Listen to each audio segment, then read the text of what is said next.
Fox 9 Buzz starts right now. Coming up next, we sit down with a local doctor to talk about a new HPV vaccine and how it can protect against not only cervical cancer, but other types as well.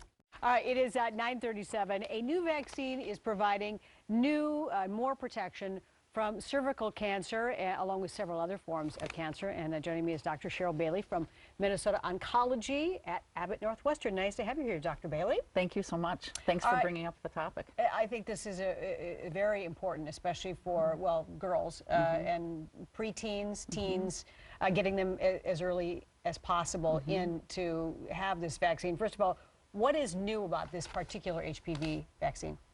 Well, the vaccine we've been using for years protects against 4 different kinds of HPV, which is human papillomavirus. And the new vaccine that just got approved in December is now covering 9 different HPV strains. How effective is the HPV vaccine in preventing cervical cancer? Well, we think about 90% of cervical cancer would literally go away if everyone were vaccinated against these HPV strains. So very highly correlated with HPV is cervical cancer. And what should we be asking our daughter or our doctor? Actually, both of those. They should be asking the questions, but what are some important things as far as information to be armed before you get to the doctor's office? Well, the vaccines are mostly given by pediatricians because we're aiming for that 10, 11, 12-year range for boys and girls. And the reason for that is we want to get the kids immunized before they have any HPV exposure. That's the key. And so the pediatrician offices currently have the 4-valent, and you should be asking your doctor's office, do you have the 9-valent? When will it be available? When can I get my child vaccinated? The 9-valent. That's the new one. And this is the first time that I've really heard anybody mention boys getting this vaccine. Maybe I just didn't hear that before, but that to me is news. We started so early on with the vaccines against girls because it was cervical cancer we were trying to protect. But we realized that boys also get infected with HPV. It's silent. And the less HPV that's around, the less of us will get infected by that virus. So it's recommended that boys and girls get vaccinated. What about the side effects of getting the vaccine? What are you finding? Well, nuisance side effects of soreness where the vaccine goes in, very common.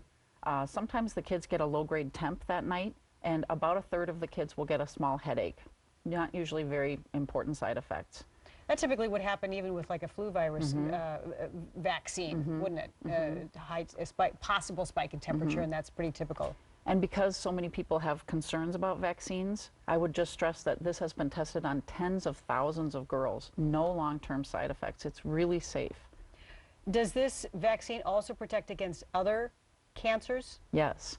Anal cancer, vulva, vagina, penis cancer, these are much less common, but anal cancer is on the rise. And if we protect people and prevent them from getting HPV, we think we can reduce those risks too. Okay, so again, tell us, at what age should we consider bringing our sons and daughters in to the doctor to get this vaccine? Probably any time after the age of 10. Your pediatrician offices will probably be asking you, even on phone interviews getting ready for the office visit, they are telling people we'll be talking about this vaccine at this visit. It's 3 shots, 1 at the first visit, and then one a month or 2 later, and then 1 at 6 months. And the newest vaccine available now protects against 9 different kinds of HPV.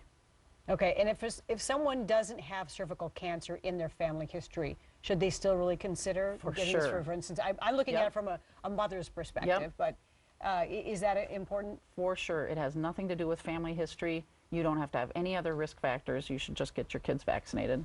Okay. All right. Good information to take to the doctor and to talk to your kids about. Dr. Cheryl Bailey from Minnesota Oncology at Abbott Northwestern. Nice to have you here. Thanks so much. All right. It's 9:41. Now over back to Keith and Jason.